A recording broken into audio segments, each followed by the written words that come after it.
Ladies and gentlemen, Mesdames et messieurs, je vous souhaite la bienvenue à la conférence de presse de l'exposition de Goya ici à la Fondation Bayala.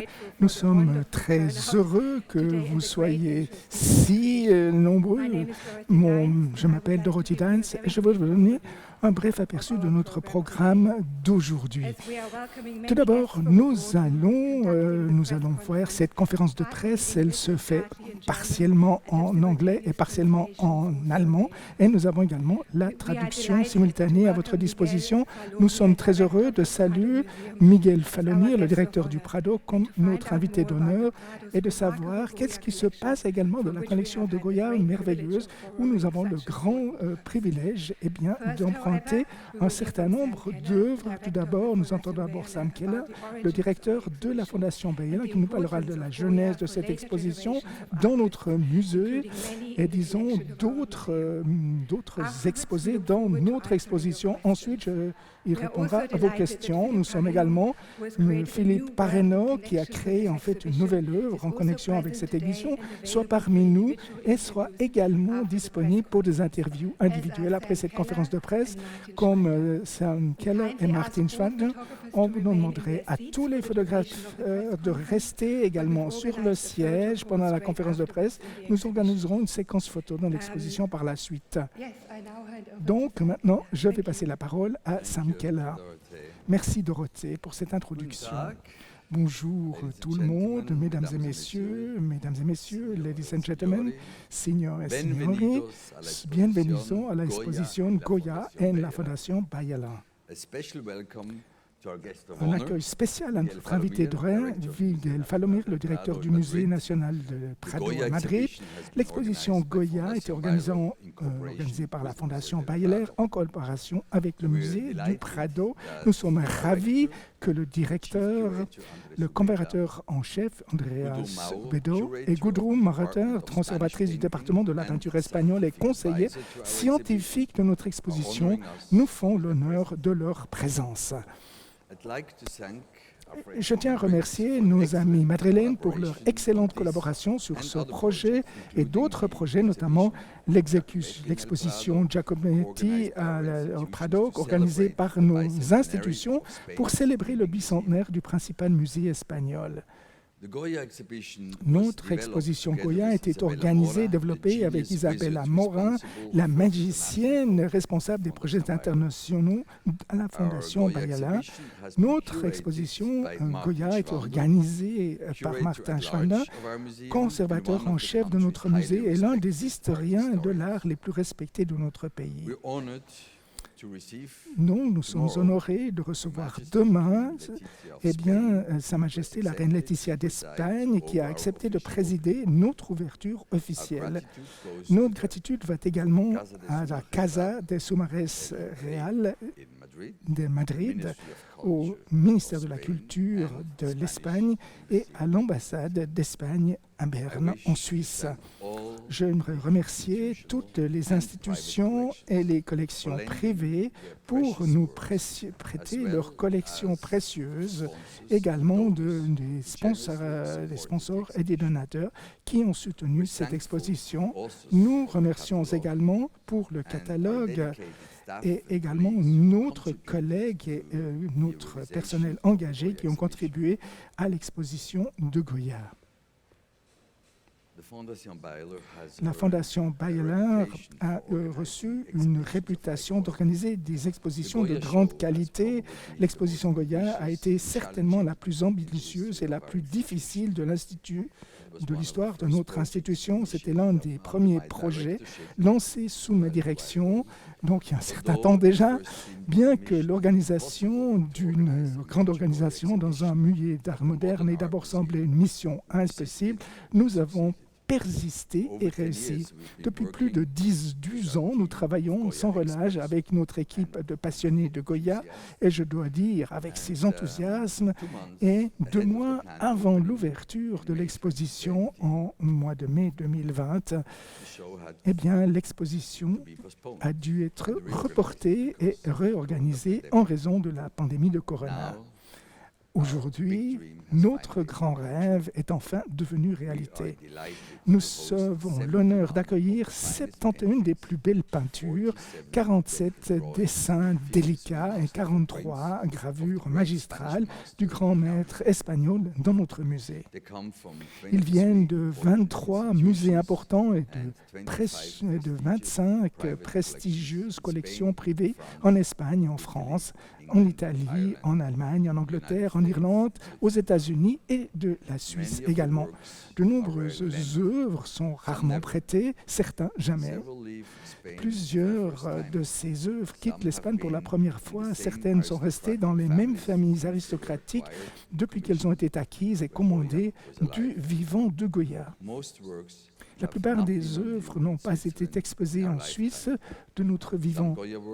Certaines œuvres de Goya sont présentées ensemble pour la toute première fois. La Fondation Bayeler a fait tout son possible pour présenter au public une exposition Goya complète et approfondie, l'une des plus belles jamais consacrée à l'artiste au niveau international. Pourquoi Goya chez Bayeler ? Car Goya, bien qu'actif il y a environ 2 siècles, est l'un des artistes les plus influents de notre époque. Des artistes importants de notre collection, de Picasso et les surréalistes à Warhol, et des artistes contemporains comme Marlène Dumas, Philippe Arénaud, ont été inspirés par l'œuvre de Goya. Aujourd'hui, l'œuvre de Goya, c'est une référence pas seulement en Europe, mais également au niveau mondial. De plus que l'œuvre de Goya, c'est également l'autonomie et la liberté artistique qu'il a créée pour lui-même, en dépit de circonstances politiques difficiles, de codes moraux sociaux et de coups du sort personnel qui lui ont valu le statut de héros et d'artiste pour les artistes. Et un héros pour eux. L'art de Goya est essentiel au développement et à la compréhension de l'art moderne et contemporain. Son travail sert de pont entre les soi-disant maîtres anciens et l'art moderne.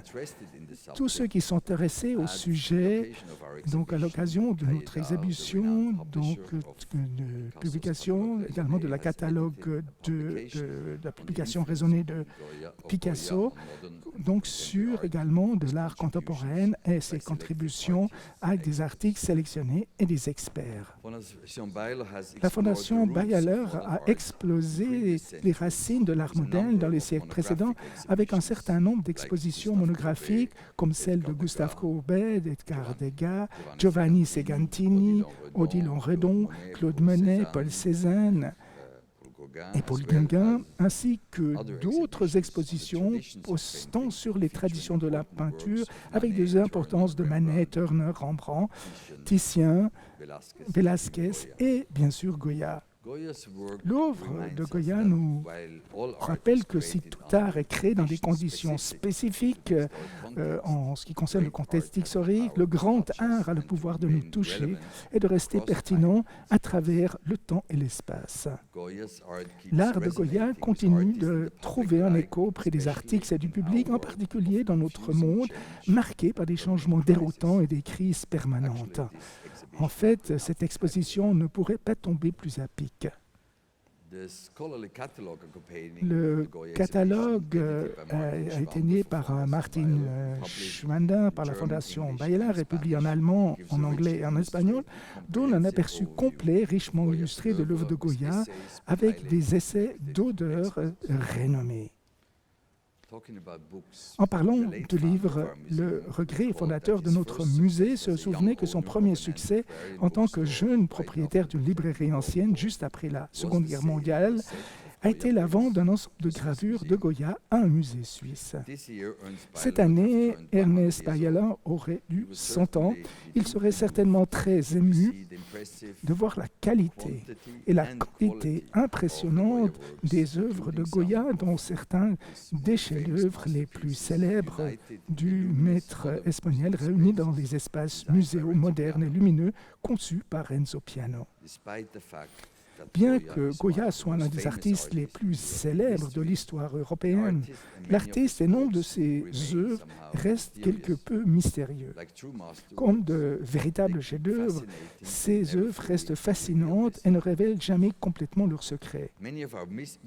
Beaucoup de nos visiteurs de la Suisse, d'Allemagne, d'Autriche, de France et d'Italie connaissent peut-être certains capricieux et désastres grâce à des reproductions et à des histoires simplifiées sur l'artiste. Pourtant, la majorité de la population d'Europe centrale n'a jamais eu l'occasion de voir autant d'œuvres créées de l'artiste en version originale. Cette exposition offre l'occasion rare de plonger dans le cosmos artistique de Goya. L'étendue et la variété de son œuvre et la multitude d'inventions techniques et picturales sont stupéfiantes. Il est étonnant de constater la profondeur psychologique et le réalisme pictural des portraits de Goya. Merveilleux de découvrir l'imagination et les fantasmes personnels de l'artiste et stupéfiant d'assister à son observation précise et impitoyable des atrocités et des folies de la nature humaine. La fondation, c'est une célébration de l'art de Francisco de Goya y Lucense. Pour tous les visiteurs qui n'en auront pas assez, je recommande vivement la visite du Musée del Prado, l'institution qui possède de loin la plus grande collection d'œuvres du maître espagnol. Une galerie permanente au Prado conserve les pinturas negras, les légendaires peintures noires de Goya, découvertes seulement après sa mort, peintes directement sur les murs de sa maison de campagne dans la banlieue de Madrid. La maison s'appelait la Quinta del Sordo, la maison de campagne du sourd. Goya, qui avait lui aussi perdu son sens acoustique à la suite d'une maladie, y a vécu dans les années qui ont précédé son exil à Bordeaux. L'artiste de renommée internationale, Philippe Parreno, dont on s'est attelé à la tâche difficile de réaliser une œuvre d'art sur la peinture noire de Goya.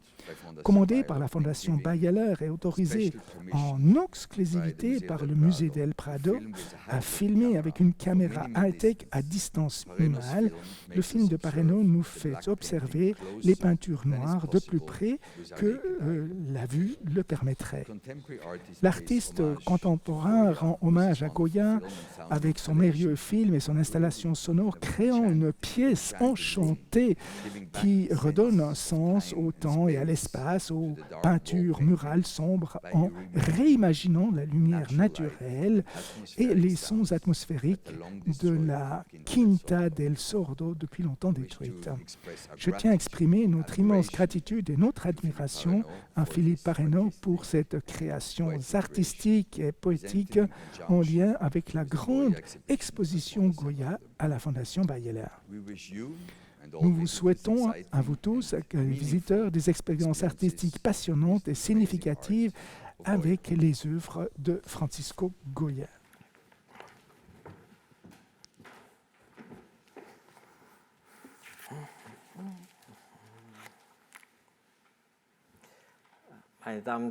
Mesdames et messieurs, cela me réjouit beaucoup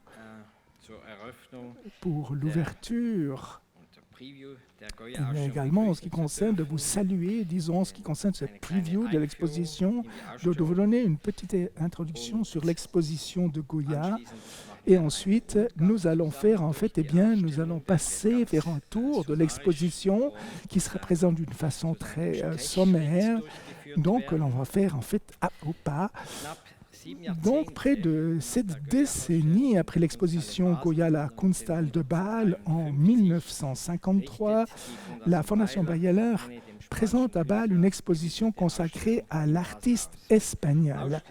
Les expositions qui présentent l'œuvre de Goya en profondeur sont encore aujourd'hui un événement rare en dehors de l'Espagne.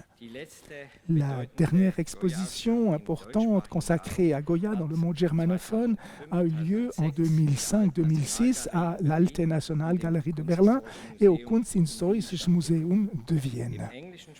Dans le monde anglophone, l'exposition Goya, organisée par le Museum of Fine Arts de Boston en 2014 et 2015, mérite d'être mentionnée. Dans la sélection des œuvres et leur présentation, l'exposition de la Fondation Bayer est guidée par l'idée de faire émerger l'abondance des peintures, des dessins et des gravures, l'ensemble complexe et ambigu qui constitue l'œuvre de la vie de Goya. Ainsi, notre exposition, qui est en grande partie organisée de manière chronologique, déploie l'œuvre de Goya sur la base de 170 œuvres, dont 11 salles. Ce n'est que dans la juste position égale de peinture, de dessin et de gravure que l'on peut faire l'expérience de la richesse et de la diversité unique de l'univers pictural de Goya. L'exposition ouvre un regard sur l'artiste de cour et l'inventeur d'une imagerie privée troublante, d'œuvres sacrées et profanes, de représentations du Christ et de sorcières, de portraits et de peintures, d'histoires, de nature morte et de scènes de genre. Dans l'histoire de l'art européen, Goya a été l'un des tout premiers artistes à se rebeller et à se défendre résolument contre les dogmes et les règles qui encadraient l'art. L'autonomie et la liberté de l'être humain créateur défendu contre toute opposition extérieure politique, religieuse et sociale était la condition indispensable aux transgressions esthétiques, morales et techniques de Goya dans le cadre de son œuvre. Goya est un artiste controversé dont les œuvres n'ont rien perdu de leur pouvoir de provocation depuis l'époque de leur création. Au contraire, notre époque a une affinité particulière pour les artistes dont l'art ambivalent et contradictoire remet en question les certitudes supposées. Mais qui était Francisco de Goya y Lucientes? Vous me permettrez simplement de rapporter quelques points clés donc, sur sa vie. Vous allez trouver des informations plus précises. Eh bien, dans notre catalogue très élaboré et très détaillé, est également très riche. Goya est né en 1746 à Fuente Dodos, un village de la province de Saragosse. Son père était un doreur respecté, sa mère était issue de l'aristocratie terrienne à Provie. Goya a appris ce métier de peintre à Saragosse auprès du peintre du baroque tardif José Luzán. Après avoir travaillé pendant quelques années comme assistant du peintre de la cour Francisco Bayeux, Goya entreprend un voyage d'études en Italie dans l'ordre de 1770. En Italie, l'objectif était bien sûr que pour tous les artistes, à l'époque était Rome. Après son retour, il épouse Josefa Bayeux, la sœur de Francisco Bayeux, donc artiste de la cour. Pendant de nombreuses années, Goya a conçu donc, pour la manufacture Rollard de tapisserie de Madrid des cartones, donc des modèles qui étaient utilisés pour décorer les appartements royaux. Vous le voyez ici, un exemple particulier à gauche sont notre exposition. En 1789, le roi Charles III, ici à droite, l'homme peintre de la cour, en 1793, cet homme de 47 moments tout à fait particulier dans l'histoire de sa vie, eh bien, il perd l'ouïe à la suite d'une grave maladie. Charles IV, ici à gauche, l'a promis premier peintre de la cour en 1799. Donc après la fin de l'occupation, comme également un portraitiste a trouvé sa fin à Madrid. Après la fin de l'occupation napoléonienne de l'Espagne en 1813, le roi Ferdinand VII, donc le fils de Charles IV, a régné en tant que souverain absolutiste. Ici, on peut le voir sur le côté droit. En 1824, Goya s'installe à Bordeaux, où il meurt en avril 1828 à l'âge de 84 ans. Goya est l'un des derniers peintres de la tradition des artistes de cours européens et en même temps l'inventeur d'images énigmatiques et inquiétantes qu'il a réalisées dans un espace de liberté artistique qu'il a lui-même créé. Goya est le peintre de la royauté et de la haute noblesse, de l'élite intellectuelle et de la bourgeoisie en devenir, mais aussi le peintre de prisonniers sans nom et de fous, de naufragés. Et nous en avons ici deux exemples à l'écran, et disons des sorcières, et également ici une scène d'un musée du nord de l'Angleterre, Bonnet Castle.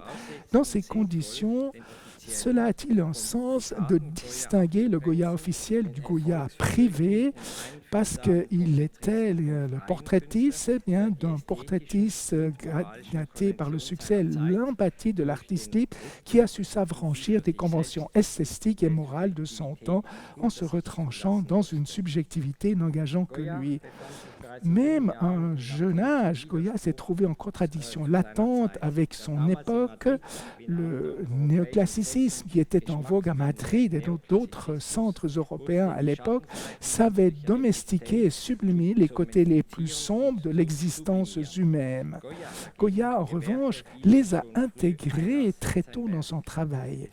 Il n'a pas fallu la grave maladie qui a conduit à la surdité et à la distance insurmontable qui en a résulté avec ses semblables pour que le refoulé et le tabou fassent surface dans l'œuvre de Goya. Quelques mois seulement avant sa maladie, dans la célèbre lettre d'octobre 1790 adressée à l'Académie royale des beaux-arts de San Bernardo, eh bien, probablement le seul texte théorique de l'artiste sur l'art, Goya s'oppose résolument aux dogmes et règles néoclassiques contraignants et plaide au contraire pour la volonté et l'inventivité de l'artiste, donc capriccio et invention. L'album Capriccio, publié en 1799, est l'une des premières manifestations publiques de la nouvelle liberté intérieure de Goya. De nombreux feuillets de Capriccio coïncident avec les vues des Illustrados, donc qui font l'idéal d'orienter des Lumières françaises qui luttaient contre la superstition et l'oppression dans l'appareil d'État et dans la société civile. Mais Goya était déjà conscient à l'époque de l'efficacité limitée des idéaux de la raison des Lumières. La célèbre gravure Capriccio 43 au titre programmatique « Le sommeil » ou « Rêve de la raison » donne naissance aux montres. Ce nom contient les deux significations et rend compte de l'intuition de Goya empreinte de mélancolie et de résignation selon lequel ni la raison, ni l'ironie et le sarcasme ne peuvent faire face à la déraison. Mais ce qui est vraiment inquiétant, c'est de constater que la déraison est capable d'exercer une fascination sur la raison. Ce processus dialectique d'attraction et de répulsion a généré des inventions picturales hybrides dans l'œuvre de Goya, dans lequel s'entremêlent la lumière et l'obscurité, le salut et le désastre, la raison et l'irrationalité. Les forces qui affirment la vie et celles qui la détruisent. Donc Goya a montré, dessiné au cours de sa vie, qui montre ses forces et qui ont perdu également. Donc, plus Goya vieillit, plus les forces sombres et irrationnelles de son art prennent le dessus. Les poupées de paille de la gravure intitulée Disparate Femminino, 1815 et 1824, donc je crois que nous sommes trop loin. Donc, Aghe Pelele, qui nous salue également dans la salle d'entrée, et également une œuvre tardive, une tapisserie, un modèle, donc, qui donne un Nucocobild, et également Suzanne, la version plus drastique, qui donc ce thème dans la version, dans cette gravure, donc d'un autre musée à Madrid.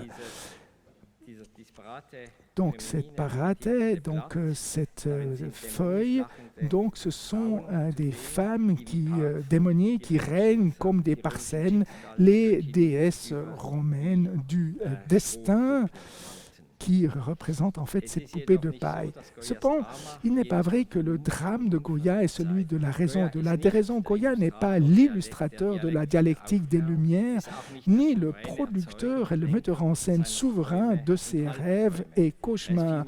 Il est plutôt le spectateur, le témoin oculaire du drame.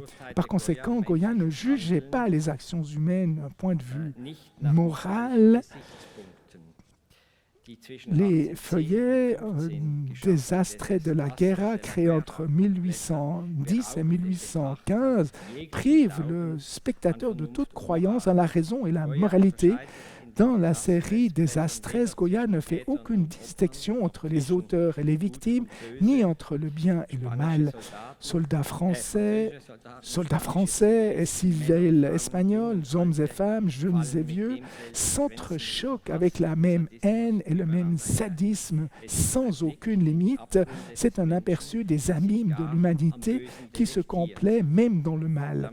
De cette manière, Goya a sapé dès le départ le projet de modernité, compris comme un contrat social fondé sur la pensée et l'action rationnelle. Goya était un contemporain des romantiques noirs, tels que Giovanni Battista Piranesi, Johann Heinrich Füssli et William Blake, mais aussi du marquis de Sade. Cependant, Goya restait un observateur empathique, même de lui-même, jusqu'à la fin de sa vie. Ses derniers dessins réalisés à Bordeaux en sont l'illustration. Les feuillets qui défient toute interprétation précise représentent des scènes absurdes et bizarres, grotesques et étranges, dans lesquelles la question du sens ne se pose plus. Ici, deux exemples, les deux dernières salles. Donc, ce sont des œuvres tardives et disons qui sont particulières. Et disons, je crois que c'est un point fort de ces deux murs avec des dessins également de l'album de Bordeaux. Cela, je pense, pour également des personnes, des gens d'aujourd'hui, eh bien, quelque chose, des œuvres, disons, un vécu tout à fait particulier. Et comme je l'ai déjà dit, nous allons également, nous allons faire ce détour. J'aimerais vous donner en fait certains mots-clés sur ces œuvres. Donc, eh bien, je vous l'ai déjà dit, l'exposition est organisée d'une façon chronologique, des cartonnes dans la première salle, dans la deuxième salle, des œuvres précoces de Goya, cette image de l'Infant de Louise de Parme. D'une part, on constate ici que Goya, disons, qui travaille sur Velasquez, donc on voit que l'artiste est tout en bas à gauche, qui est en train de mâcher, une référence également de cette image de l'artiste dans la représentation de groupe des Méninas de Goya, cette image ou bien c'est le contraire, eh bien, on pourrait dire de la tradition baroque en ce qui concerne une œuvre de la cour. Il y a beaucoup d'éléments, disons, qui sont dérangés, des éléments dérangeants. Toujours, on remarque et on montre, en fait, de montrer ces personnes individuelles qui se blessent les unes les autres, plus en définitive qu'une œuvre sociétale. On voit déjà des approches, d'une sorte d'interprétation de la transaction de cette femme qui est assise à la table, disons qu'elle fait une activité quotidienne commune, disons, on voit en fait le coiffeur qui est au centre en fait de l'image, qui soigne ses cheveux. Et disons, dans la prochaine salle, certainement, disons, une des salles les plus impressionnantes, disons, également, ces images de cabinet, ces œuvres, en fait, de la cour qui s'oppose et une série de ses œuvres dont Degussa de Susena qui ont été ordonnées, qui ont été commandées, peut-être également une des femmes les plus cultivées dans l'Espagne de ce temps, une des femmes les plus raffinées que l'on voit avec ses habits à la française qu'elle porte, que disons que Goya célèbre d'une façon dans cette peinture, comme j'ai déjà dit, donc également une mécène précoce de Goya, également qu'il a encouragé dans son travail, dans ce contexte sociétal, également dans la société de la noblesse élevée de Madrid et dans la même salle, disons bien cette opposition avec également, disons, cet altar monumental, également une surprise de l'exposition dans une collection privée, dans la tradition du baroque tardif, dans une œuvre, et disons, de l'aspect, disons, dans l'aspect, disons, du spirituel, dans le quotidien. Je dis, c'était en fait une expérience de Saül et qui montre d'un autre côté, il faut s'imaginer les ordres de grandeur, donc cette petite œuvre de cette série, disons, de cabinets que Goya a peint pour lui-même, a créé pour lui-même. Disons, on ne constitue en fait plus la lumière n'est plus en définitive celle de spirituelle, mais cette lumière, elle est sombre, sans espoir, soumise à la mort. Donc également, disons, on voit en fait les naufragés. Il existe de Vernet, de la famille Vernet, mais ici, Goya reçoit également un tournant existentiel par son aspect anecdotique, de récit, de ce drame, disons, qui tombe personnellement, et disons dans la salle principale, disons, qui est soumis en fait avec l'art du portrait, je le répète à nouveau. Warhol Goya était un Andy Warhol dans le 18e siècle, donc on faisait la queue pour être portraité par Goya. C'était le chic ultime et on savait qu'on recevait pratiquement la meilleure image. Donc il a pu choisir en fait sa clientèle et disons personne n'a hésité. Donc Degussa de Alba, c'était disons, la noblesse la plus élevée et peut-être la femme la plus riche de son époque en Espagne. Et disons, cette œuvre est disons, une œuvre iconique de Goya, également avec Marata Vestida, qui va être également sur notre catalogue, sur notre publicité, disons sur nos affiches, mais notre exposition ne vit pas seulement de ces œuvres médiatisées, très connues, mais à droite, nous voyons ici une œuvre même qui connaît ce Goya, c'est une petite sensation. C'est une œuvre qui n'a pratiquement jamais été montrée en public. On connaît cette art, disons, de photographie, et on voit, disons, un autre Goya, un Goya très tendre, très empathique. Goya, donc le titre, disons, est particulier, donc elle ne peut pas vraiment dormir dans cette position, mais disons, c'est d'être déployé, c'est d'être également de pénétrer dans un autre monde, dans un nouveau monde, disons, dans cette attitude rêveuse. Donc on voit la lumière, disons, au niveau continu, qui est un élément, disons, qui est intégré et, disons, qui rend un peu miraculeuse cette vue. Et, disons, le point d'orgue de cette exposition, ces deux œuvres qui, au niveau du contenu, sont similaires, surtout l'œuvre de droite, disons, qui est également une des images, une des œuvres les plus connues, les plus emblématiques de Goya. Monsieur Keller l'a déjà montré, qui a déjà mentionné ces artistes de l'époque romantique, a découvert Goya pour lui-même au 19e siècle. C'était Manet, et disons, s'est inspiré dans ce balcon au musée d'Orsay, et s'est inspiré de cette œuvre, indépendamment de cette relation avec le moderne. on constate à gauche l'œuvre qui est significative par rapport à celui de droite.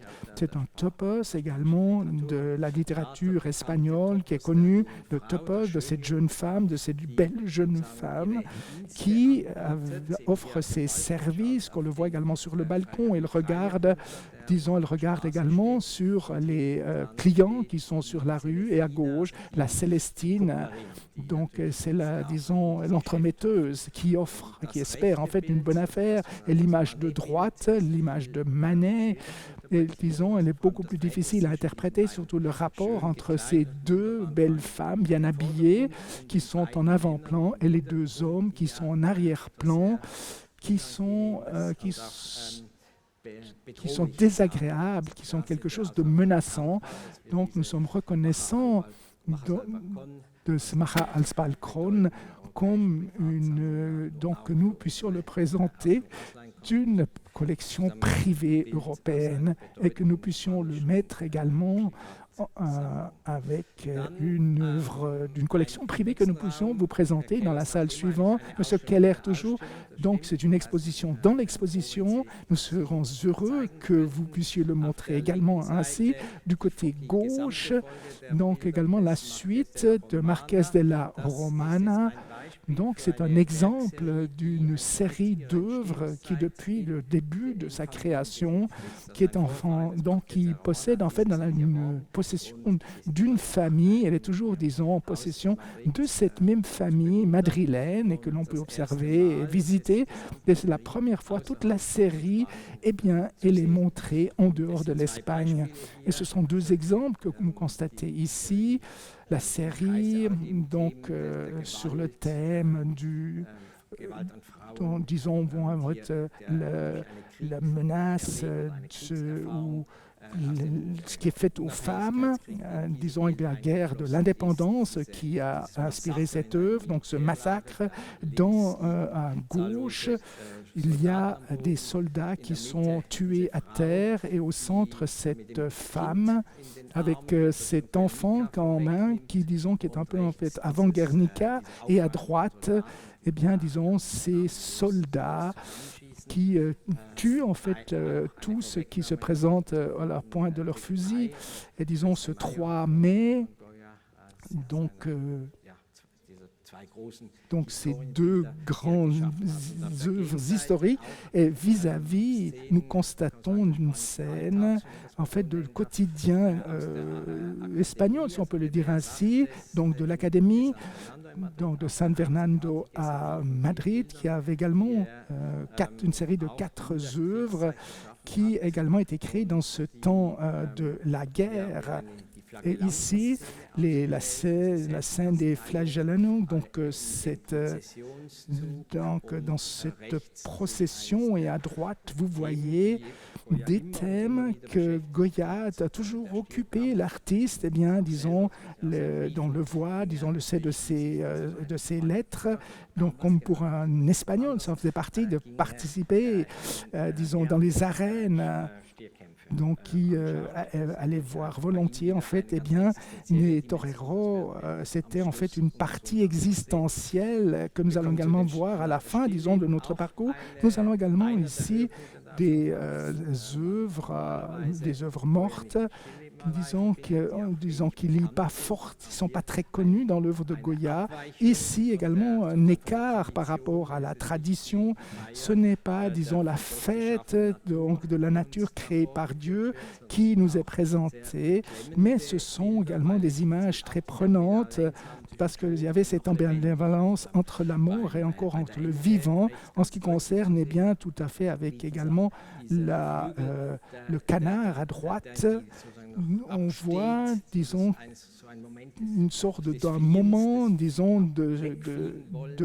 vouloir en fait s'éloigner, qui est suggéré, de vouloir s'envoler alors que cet oiseau est déjà mort. Et à gauche, eh bien, une image heureuse que beaucoup peut-être d'entre vous connaissent, que ceux qui vivent en Suisse, en ce qui concerne la collection d'Oskar Reinhardt à Winterthur. C'est également de cette œuvre, depuis l'acquisition en 1936, n'a plus jamais été prêtée, n'a jamais été présentée dans le contexte d'une exposition de Goya. Et pour nous, bien sûr, c'est un merveilleux moment que nous puissions également, d'une des certainement meilleures œuvres mortes de Goya, que nous puissions présenter en fait dans cette série d'œuvres mortes. Nous allons également dans l'œuvre tardive, disons ce qui est prenante, en fait, un autoportrait, nous en avons 3, donc qui ont été peints par Goya, disons, avec également une deuxième maladie grave de 1793 d'une part, et disons c'est une sorte qui a peint pour ses amis, et disons son médecin Areta qui lui a sauvé la vie finalement, à gauche Areta et à droite Goya. On vous regardez ses mains, comment, disons, il porte également cette toile, donc il tient en définitive également à ce tissu, très également quelque chose de particulier, une idée non conventionnelle qui représente en fait l'iconographie de la Pietà, quelque chose que l'on reconnaît particulièrement dans cette composition. Et à gauche, un bel exemple, donc également un exemple inconnu, également dans ce temps du portraitiste tardif, une image impressionnante par ailleurs. Donc ce Pater, cette Freile, disons qu'était une satirique, disons, un critique littéraire, une personne hautement intelligente, donc on remonte l'intelligence, de la présence, et disons ce réveil que l'on remarque et qui est tout à fait prenant et représenté de cette façon-là. Ensuite, Goya, également un thème qui également nous touche, disons, parce qu'il n'y a pas en fait d'arrêt, de pause. Il a toujours essayé de se déployer, de se développer de nouveau, qui était ouvert, disons, également d'utiliser de nouvelles techniques. La lithographie a été quelque chose de tout à fait nouveau dans ce temps. Donc il fait à Madrid déjà, il s'est lancé sur cette nouvelle technique, il a fait des essais, et il y a également la lectura qui en fait partie de ses œuvres.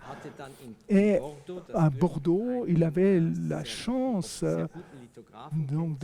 d'apprendre il a appris à connaître un lithographe qu'il a fait une série donc, de ces 4 œuvres tardives de Toros, donc également, on pourrait dire également le taureau de Bordeaux, qui a contribué en fait une sorte de cadeau de départ qui est tombé en définitive également de monde qu'il a dû quitter, et disons également ses combats de taureaux, et donc le dernier portrait dans le dernier mur, donc également c'était tout également des œuvres pour des amis, des œuvres très intimes. Donc Moratine à gauche, c'était, on pouvait dire, donc également un auteur de théâtre de Madrid qui a dû également quitter l'Espagne pour se mettre à aller en exil à Bordeaux. Donc a utilisé d'un portrait, disons, qui est très terrien, et donc Mariano, donc un filleul, certainement une des dernières œuvres qu'il a peint dans un voyage à Madrid, qui ouvre la porte également sur l'art pour l'œuvre du portrait du romantique français. Ici, on constate également beaucoup d'énergie. Et également, on constate l'inventivité de Goya dans les derniers travaux de Goya qui nous ont été transmis. Donc, nous avons terminé en fait ce tour de l'exposition.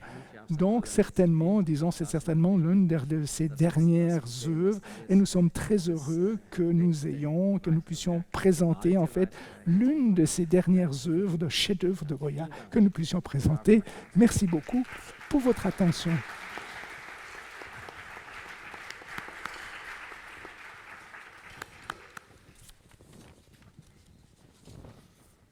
Well, thank you. Merci beaucoup pour votre parole. Je suis très heureux d'être ici parmi vous. Merci beaucoup pour m'avoir invité de participer à cette conférence de presse. Comme quelqu'un qui connaît en fait l'œuvre de Goya, disons qui a également prêté à vous et à la Fondation Geiler, c'est extrêmement ce que vous avez réalisé. J'aimerais rapidement vous dire, de vous féliciter de la Fondation Bayeler, Monsieur Keller et votre équipe. Je crois que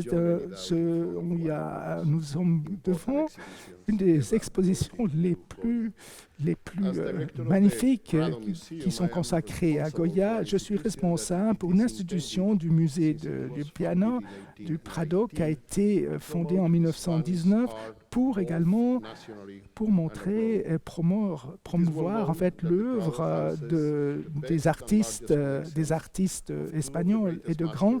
Donc c'est également présenté, disons, l'œuvre de Goya d'une façon tout à fait en particulier, et le savoir de Goya était donc de ses maîtres les plus importants, outre la nature et Rembrandt. La majeure partie d'entre eux, ces deux artistes, les considèrent, disons, qu'ils ne sont pas des personnalités complètement opposées. Ma propre expérience me dit que l'économie se passe bien et que le monde est en bonne voie. Donc l'œuvre de Velázquez semble plus attrayant. Cependant, lorsque le mort, disons, n'est pas tout à fait noir, et comme c'est peut-être le cas maintenant depuis 2008, eh bien, nous retournons vers Goya et nous trouvons en lui un allié. Ou qu'un autre artiste du passé, je vous dirais, pas également qu'un artiste du présent contemporain, convient plus de violence de la guerre, de sensibilité, également le manque d'incertitude que Goya le fait. Pour cela, je ne peux pas m'imaginer une meilleure place pour également présenter son œuvre qu'un musée, disons, qui est dédicacé à l'œuvre contemporaine, que la Fondation Bayeler. Et quelle meilleure idée de présenter cette exposition avec le film de Spareno, un exemple vibrant, exceptionnel, comment l'œuvre de Goya est inspirante d'un artiste également des jours de ces jours, de cette époque. Je veux dire que cette exposition, elle satisfait, disons, son objectif. Si les visiteurs quittent l'exposition, ils vont constater, ils vont parfaitement comprendre pourquoi Goya est important, pourquoi, disons, Goya compte aujourd'hui de travailler avec la Fondation Bayeler. A été vraiment privilégié de travailler avec vous. Donc, c'était en fait un vrai cadeau pour tous parmi nous. Et je suis sûr que vous allez apprécier donc le résultat d'un partenariat extraordinaire. Bénéficiez, profitez de cette exposition et profitez de Goya. Merci beaucoup. Merci beaucoup. Nous avons le temps pour quelques questions. Si vous voulez poser une question, levez la main, qu'on puisse vous apporter un microphone et commencer par donner votre nom et votre publication. Cela serait merveilleux. Est-ce que nous avons des questions dans la salle? Ici, nous avons une question. Bonjour, je suis journaliste d'une agence espagnole. L'une des questions que j'ai, est-ce que Goya est connu en Suisse? Et pour nous, pour le public espagnol, donc comme M. Falomir l'a dit, c'est l'un des peintres le peintre majeur en Espagne. Mais je ne sais pas, disons, la position de Goya. Est-ce que l'idée, disons, la perception de Goya pourrait changer avec cette exposition? Je vais commencer à donner une réponse. Donc, une image précise, Martin Schwander pourrait la donner.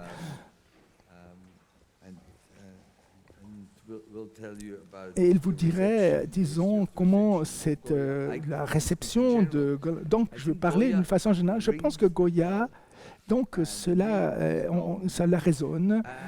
Son nom est connu, mais si vous posez la question à une œuvre ou de racontez-nous quelque chose de Goya, eh bien, certainement, disons une certaine hésitation. Il y a beaucoup de reproductions de Goya que les gens voient, et heureusement, la Suisse, d'autres pays, disons, lorsqu'ils vont à Madrid, bien sûr, eh bien, une première destination, c'est d'aller au Prado. Donc, certainement. Mais si vous ferez votre interview, disons, dans les rues, eh bien, les gens diraient, on a entendu le nom, mais qu'une partie de la population pourrait associer des œuvres. Et nous essayons de contribuer, de rendre, en fait, ce maître espagnol majeur, de le rendre plus connu. Nous, en Suisse, nous sommes pas seulement un musée suisse, mais une partie de nos visiteurs viennent de l'étranger, de l'Allemagne, de l'Italie et d'autres pays aussi. Martin, le contexte historique, Goya, disons, était découvert assez tard en Suisse. En Allemagne, en France, c'était beaucoup plus tôt, pour des raisons politiques peut-être, ou des relations politiques entre la France et l'Espagne étaient plus intensives et a commencé beaucoup plus tôt.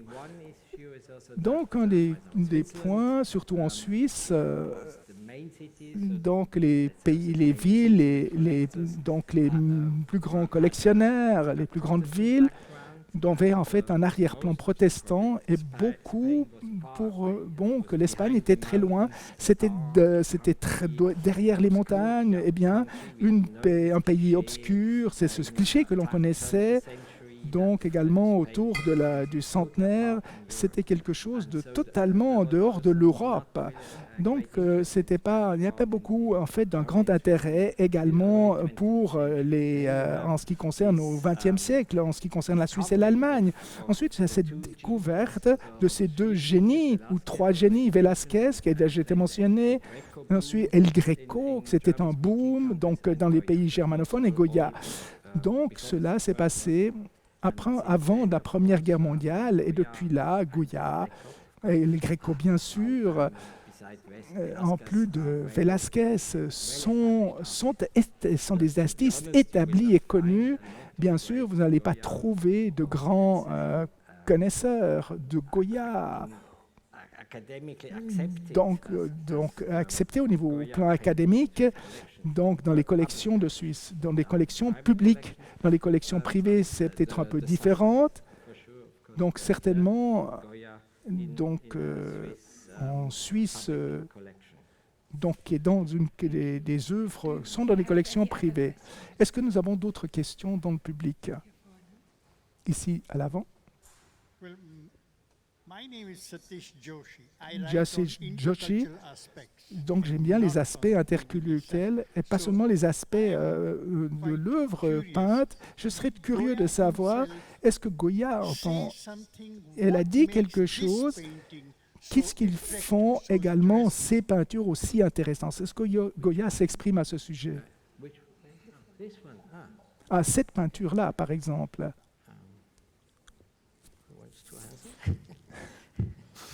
Est-ce que vous voulez répondre à cette question? Je crois, disons, c'est une des œuvres iconiques les plus connues de Goya. Donc c'est également, dans cette exposition, donc on ne peut pas les mettre dans cette exposition.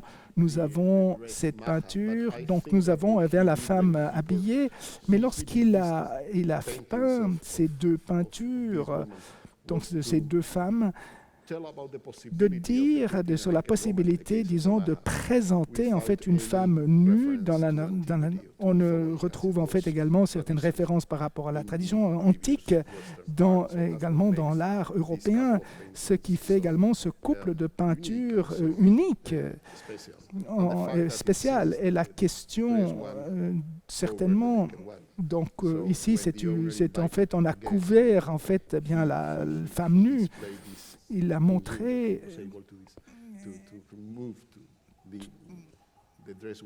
donc de passer, disons, de passer peut-être de la représentation nue à la représentation habillée que vous avez ici à l'écran. Est-ce que vous avez d'autres questions? Peut-être ici.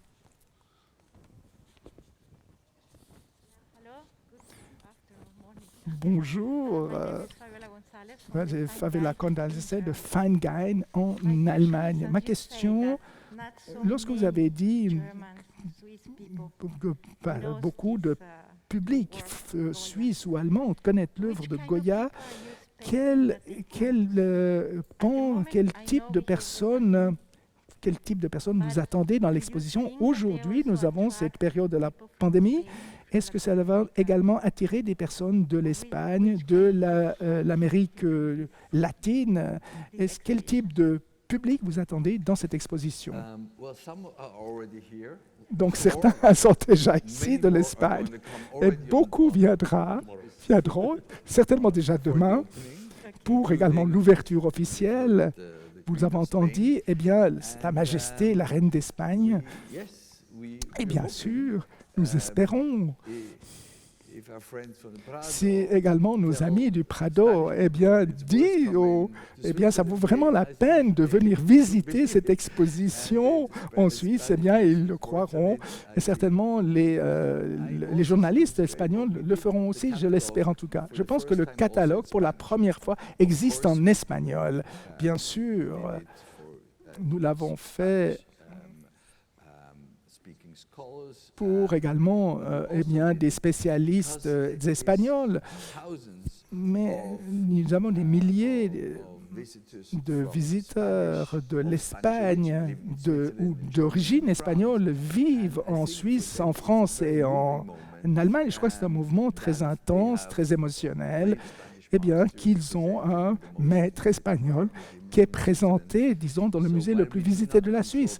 Pourquoi nous ne contrôlons pas les passeports à l'entrée du musée?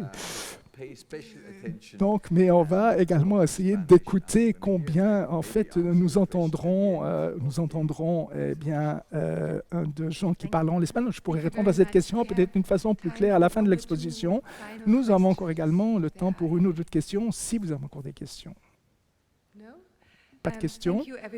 Très bien, merci beaucoup pour votre patience et votre attention. Et maintenant, nous allons revenir. Nous avons encore une question dans la salle. Je m'excuse, je ne l'avais pas vue. Donc, je suis freelance, journaliste. J'ai une question. Si vous pouvez me dire comment les Perrier qui vivent, les gens qui vivaient avec Goya, comment est-ce qu'ils ont adopté, disons, son œuvre ambivalente? D'un autre côté, c'est également le peintre de la cour, et d'un autre côté, il a peint des œuvres et des personnes, des pauvres, voire, vous voyez ce que je veux dire. Disons, comment cette ambivalence a été perçue? Comment est-ce qu'il a été perçu, disons, par ses contemporains à l'époque? Est-ce qu'ils ont vu ces deux visages de Goya? Donc, je ne suis pas un expert de Goya, mais je dirais, nous essayons de s'imaginer donc l'artiste dans le passé qui avait qu'une seule face. Eh bien, ce n'est pas la vérité. Chacun avait, en tout cas, deux faces, une face publique, une face privée, ou un visage privé, un visage public. Je pense que pour Goya, n'était pas, disons, en ce qui concerne, disons, son œuvre, était la même chose, mais la façon dont il avait la possibilité de présenter son œuvre dans le public, surtout par l'intermédiaire donc de ses gravures, de présenter également une certaine société. Donc, il a pensé également à la société, à la guerre. Il était capable de le critiquer. Et comment est-ce qu'il a trouvé un public pour ses œuvres lorsque d'artistes avant lui donc ils ont gardé ces œuvres. Je crois que cela fait une différence, le fait que lorsque Goya vivait, il était grave également au niveau des gravures. Il était capable de produire une quantité importante et qui circulait tout au travers de le pays. Je crois que ça fait une différence par rapport à lui et d'artistes avant lui qui ont gardé en fait leur réflexion et leur pensée pour eux-mêmes. Je crois qu'il y a encore une question finale ici. Il y a encore une seule question encore ici à l'avant. Un instant, vous avez le microphone. Oui, bonjour, Annick Veul, journal de l'Alsace DNA. On lit très très souvent que la surdité de Goya a provoqué un changement complet dans sa création. Et si j'ai bien compris, M. Martin Schwender s'inscrit en faux par rapport à ça. Je voudrais vérifier si j'ai bien compris. Oui, je réponds. Bon, souvent vous lisez ça, ce que vous me dites là, mais je pense que c'est trop simple, parce que si vous regardez les tableaux, quelques exemples que j'ai montrés avant, on voit qu'il a un rapport très complexe, très ambivalent à la tradition, à toutes les exigences qu'on attendait d'un artiste, d'un portraitiste par exemple à cette époque. Il y a déjà un travail de subversion, si on peut dire comme ça, qui commence bien avant. Comme dit ce portrait de Parma, ce n'est pas un portrait dans la tradition baroque, c'est toutes les hiérarchies, tout est en dessus de tout dans ce tableau. Et ça montre, naturellement, c'est pas la surdité a certainement accéléré le processus, naturellement, peut-être c'était un catalyseur, mais c'est pas la surdité qui a créé un nouveau Goya.